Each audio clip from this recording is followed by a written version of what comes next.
আপনি দেখছেন গোটা মিডল ইস্টের লাল খেল্লা বাহিনী, গোটা মিডল ইস্টের আলখেল্লা বাহিনী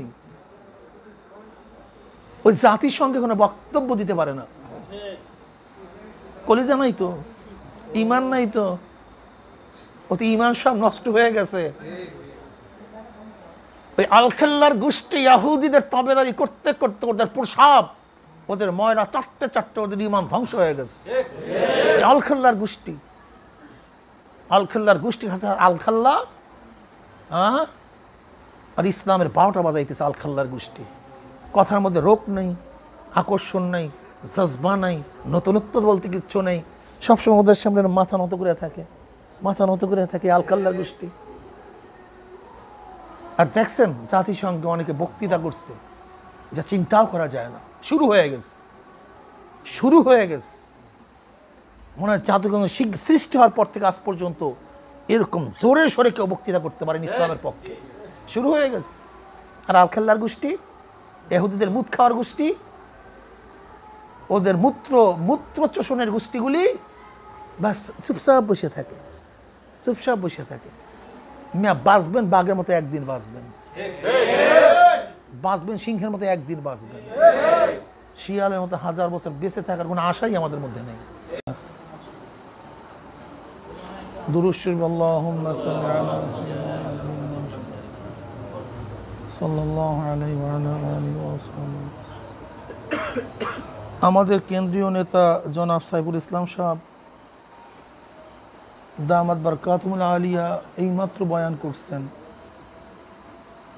যে জাতীয় ওলামা আইম্মা মাশায়েখ এই পরিষদের ব্যানারে কি পরিমাণ যে ওলামায়ে কেরাম ঐক্যবদ্ধ হচ্ছে, আসলে যারা এই প্রোগ্রামগুলোতে উপস্থিত না হয়েছি তারা কল্পনা করতে পারবো না।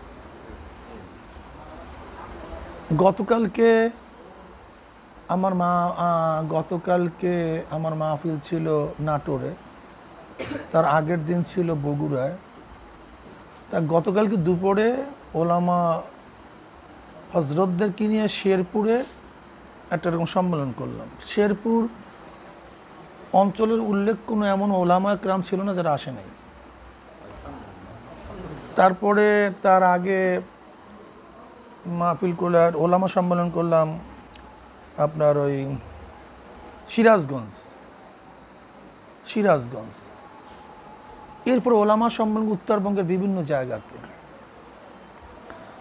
মানে এতদিন আশাহত ছিলাম যে আসলে বাংলাদেশে মনে হয় কিছুই করা সম্ভব না, কিন্তু আমি আশাহত নই, এখন আসন্নিত যে নিশ্চয়ই কিছু করা সম্ভব, নিশ্চয়ই কিছু করা সম্ভব। আর দেখেন ওলামায়ে কেরাম ঐক্যবদ্ধ হওয়া ব্যতীত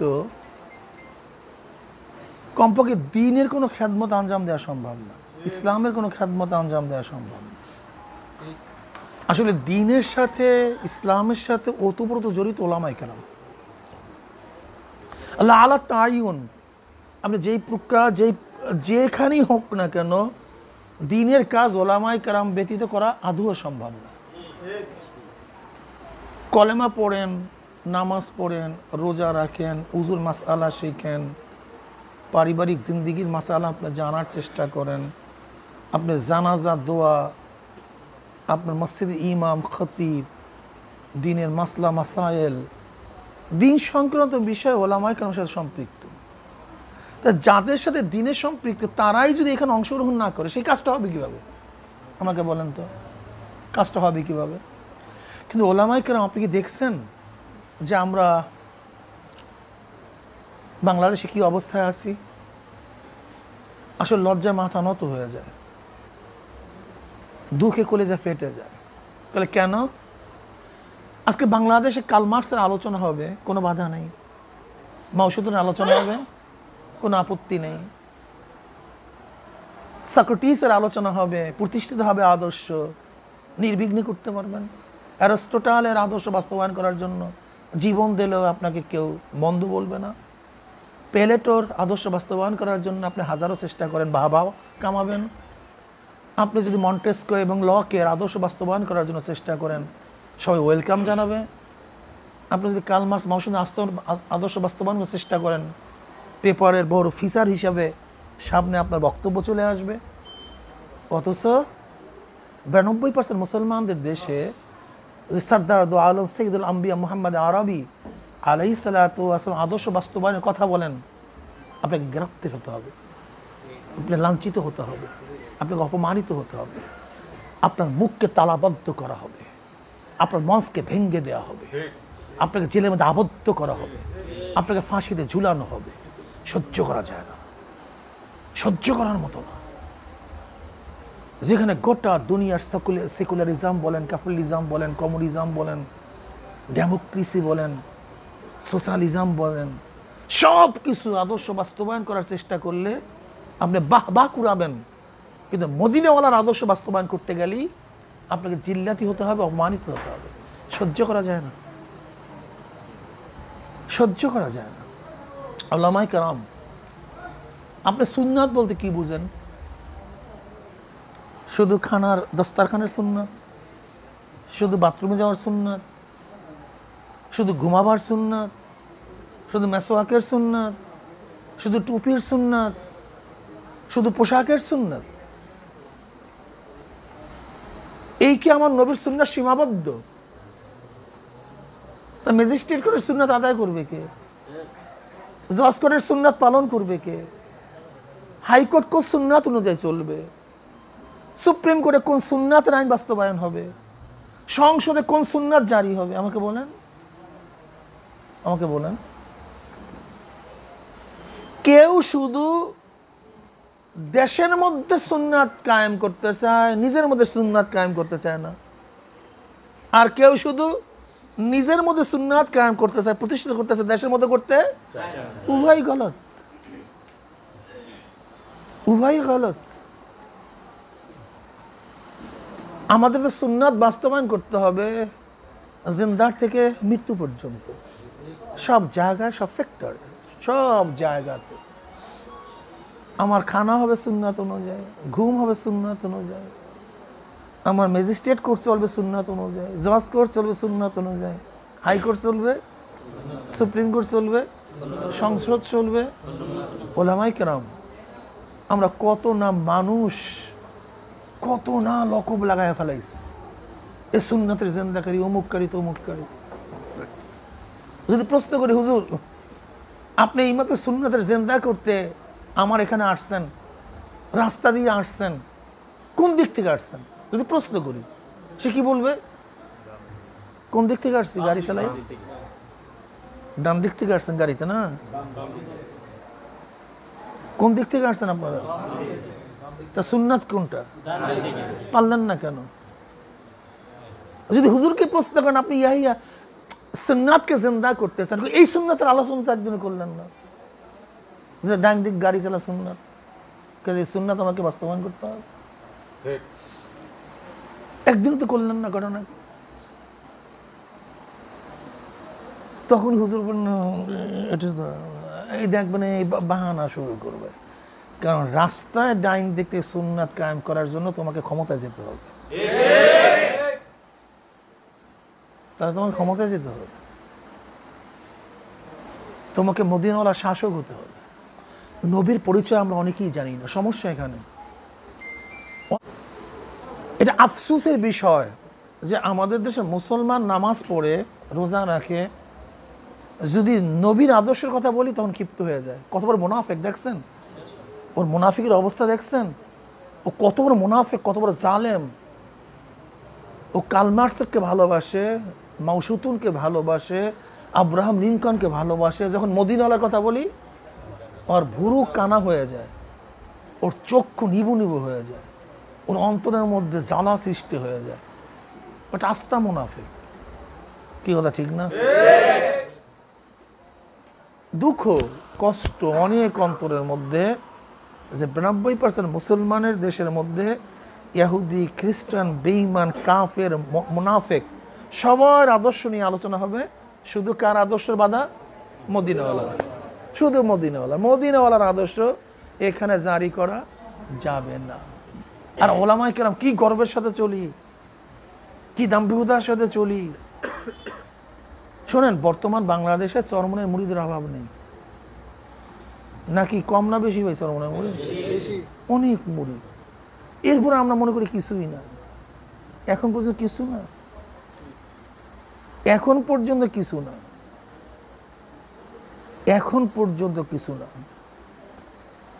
অথচ আমরা কিছু মুরিদ নিয়ে অনেক কত গর্ব করি, আমার এত মুরিদ। কারণটা কি? তার নজর ছোট, তার নজর ছোট। আর যার নজর বড় তার কাফেলাও বড় হওয়া চাই, যার ব্যবসা বড় তার চালানো বড় হওয়া চাই। আর যার ব্যবসা ছোট তার চালানো ছোট, যার রাস্তা ছোট তার বাহনও ছোট। কিন্তু যার রাস্তা অনেক লং তার বাহনও অনেক লং, ঠিক না? চরমনাইওয়ালারা আমার নবীর সুন্নাহ সব জায়গায় বাস্তবায়ন করতে চায় বিদায়ী এই স্বল্প সংখ্যক বাহনে হবে না, এই স্বল্প সংখ্যক মুরিদে হবে না, এই স্বল্প সংখ্যক মুহিব্বিনে হবে না, এই স্বল্প সংখ্যক কর্মী বাহিনীর দ্বারা হবে না। বরং এমন একটা বাহিনী সৃষ্টি করতে হবে যাদের ঝড়ে, যাদের তোড়ে, যাদের বন্যায় সমস্ত অন্যায় ভেসে যাবে ইনশাআল্লাহ।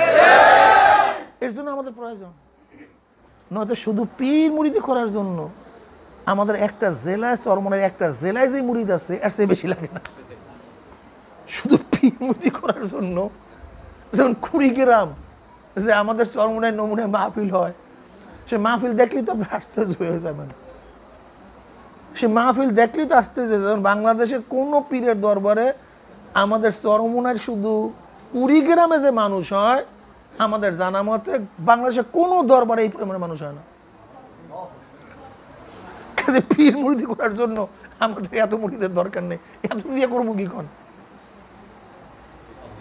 কিন্তু এদেশে ইসলামী হুকুমাত কায়েম করতে গেলে খোদাদ্রোহী সমস্ত শাসক উৎখাত করে ওই সমস্ত জালেম শাহিদের মসনদে আগুন লাগিয়ে সেখানে কোরআন ও হাদিসের সুন্নাত প্রতিষ্ঠা করার জন্য আরো লোকের প্রয়োজন, আরো সমর্থকের প্রয়োজন, আরো ওলামায়ে কেরামের প্রয়োজন।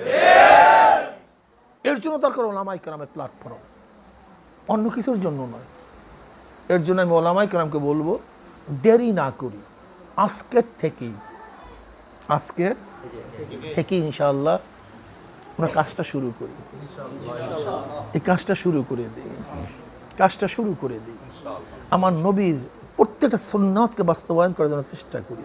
আফাতুমিনুনা বিবাদিল কিতাবি ওয়া তাকফুরুনা বিবাদ ফামা জাযাউ মান ইয়াফআলু যালিকা মিনহুম ইল্লা খিজয়ুন ফিল হায়াতিদ দুনিয়া ওয়া ইয়াউমাল কিয়ামাতি রাদ্দুনা ইলা আশাদ্দিল আযাব।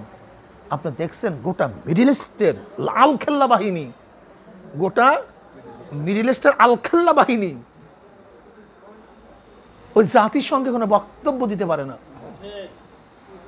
কলিজা নাই তো, ইমান নাই তো, ওতে ইমান সব নষ্ট হয়ে গেছে। ওই আলখাল্লার গোষ্ঠী ইহুদিদের তাবেদারি করতে করতে ওদের প্রসাব, ওদের ময়রা চারটে ওদের ইমান ধ্বংস হয়ে গেছে। আলখাল্লার গোষ্ঠী আছে আলখাল্লা, আর ইসলামের 12টা বাজাইতেছে আলখাল্লার গোষ্ঠী। কথার মধ্যে রোগ নেই, আকর্ষণ নেই, জজবা নাই, নতুনত্ব বলতে কিচ্ছু নেই। সবসময় ওদের সামনে মাথা নত করে থাকে আলখাল্লার গোষ্ঠী। আর দেখছেন জাতিসংঘে অনেকে বক্তৃতা করছে যা চিন্তাও করা যায় না। শুরু হয়ে গেছে মনে হয় জাতিসংঘ সৃষ্টি হওয়ার পর থেকে আজ পর্যন্ত এরকম জোরে সোরে কেউ বক্তৃতা করতে পারেন ইসলামের পক্ষে। শুরু হয়ে গেছে। আর আলখাল্লার গোষ্ঠী, ইহুদিদের মুদ খাওয়ার গোষ্ঠী, ওদের মূত্র চোষণের গোষ্ঠীগুলি বাস চুপচাপ বসে থাকে। বাঁচবেন বাঘের মতো একদিন বাঁচবেন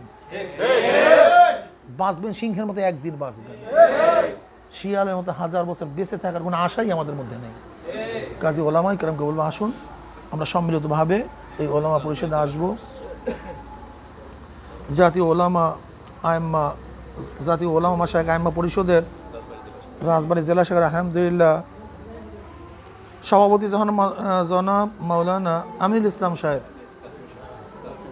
কাসিমি সাহেব আলহামদুলিল্লাহ, আমিনুল ইসলাম কাসিমি সাহেব আলহামদুলিল্লাহ, সিনিয়র সহসভাপতি জনাব মাওলানা সিরাজুল কবির সাহেব বকদেদ, আলহামদুলিল্লাহ, ঠিক আছে। সহসভাপতি মাওলানা ইলিয়াস সাহেব, অসুবিধা নেই না আসলে অনেক থাকে। সহসভাপতি মাওলানা মুফাজ্জল হোসেন সাহেব, আলহামদুলিল্লাহ, খুব ভালো। সাধারণ সম্পাদক জনাব কারি আবু ইউসুফ সাহেব, আলহামদুলিল্লাহ।